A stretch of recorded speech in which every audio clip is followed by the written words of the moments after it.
ada 8 orang yang paling dibenci oleh Allah. Assalamualaikum warahmatullahi wabarakatuh.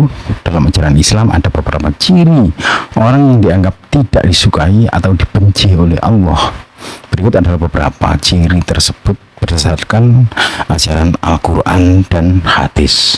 Yang pertama yaitu kufur atau menolak keberadaan Allah. Mereka yang menolak atau tidak mempercayai keberadaan Allah dan ajarannya. Yang kedua yaitu kemunafikan.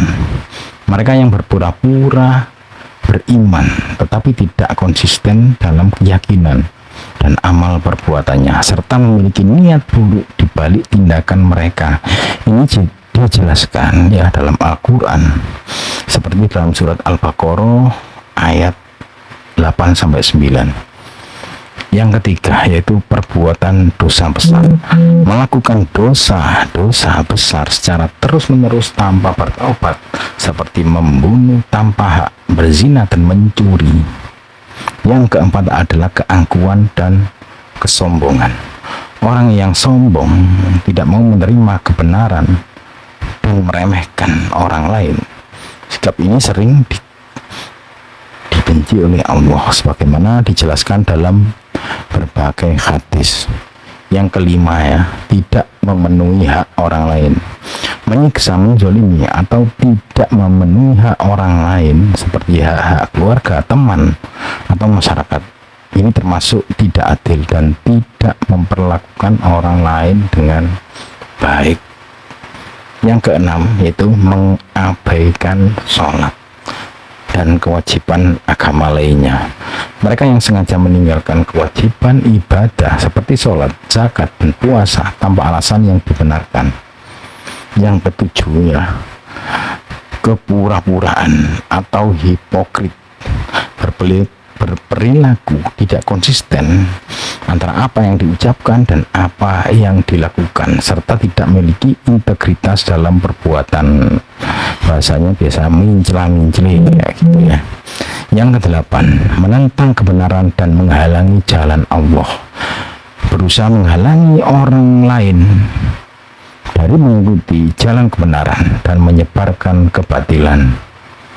Dalam Islam penting untuk bertaubat dan memperbaiki diri jika seseorang menyadari bahwa mereka memiliki ciri-ciri tersebut. Allah Maha Pengampun dan selalu siap menerima taubat hambanya. Demikian 8 ciri-ciri orang yang dibenci atau tidak disukai oleh Allah. Apa yang dimaksud dengan dosa ya, dalam arti ma'rifat atau pengetahuan yang lebih dalam. Assalamualaikum warahmatullahi wabarakatuh. Dalam konteks ma'rifat atau tasawuf, dosa bukan hanya dipahami sebagai pelanggaran hukum atau etika, melainkan sebagai sesuatu yang lebih mendalam dan kompleks terkait dengan hubungan spiritual seseorang dengan Tuhan. Penjelasan rinci mengenai konsep dosa ya dalam arti ma'rifat ya. Yang pertama ya, pemisahan dari Tuhan. Dalam pandangan ma'rifat, dosa dilihat sebagai bentuk pemisahan atau jarak antara manusia dan Tuhan. Setiap tindakan atau niat yang menyimpang dari kehendak Tuhan dianggap sebagai penyebab terjadinya pemisahan ini.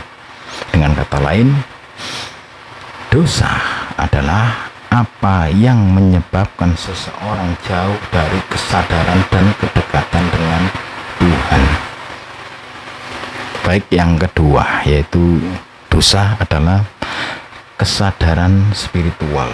Dosa dalam ma'rifat seringkali dihubungkan dengan ketidaksadaran spiritual atau kurangnya kesadaran akan hakikat diri dari Tuhan. Misalnya, jika seseorang bertindak berdasarkan nafsu atau ego yang tidak selaras dengan nilai-nilai spiritual, maka tindakan tersebut dianggap sebagai dosa.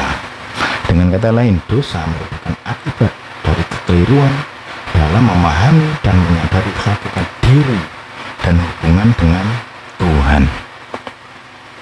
Baik, dosa yaitu pelanggaran terhadap kebenaran ilahi.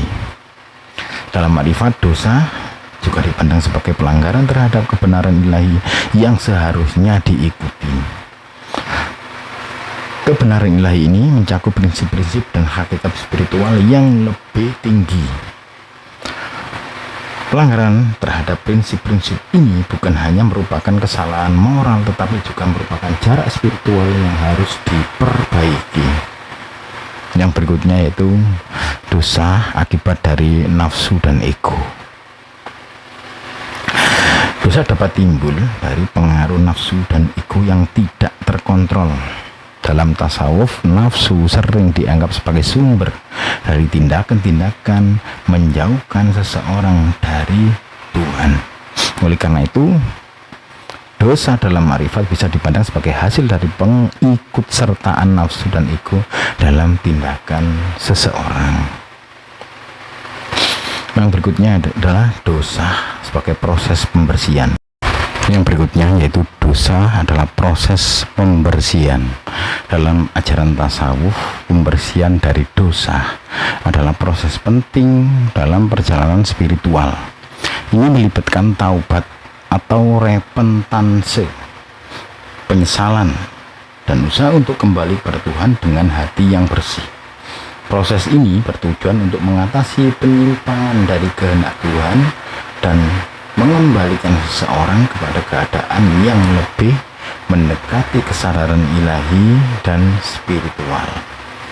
Secara keseluruhan ya, dalam ma'rifat, dosa ya lebih dari sekedar pelanggaran aturan yang mencerminkan ketidakharmonisan spiritual dan pemisahan dari kedekatan dengan Tuhan, dan pemahaman serta pembersihan merupakan bagian integral dari perjalanan spiritual seseorang. Baik, terima kasih, semoga bermanfaat. Silakan di komen ya bila Anda punya pendapat lain. Wassalamualaikum warahmatullahi wabarakatuh.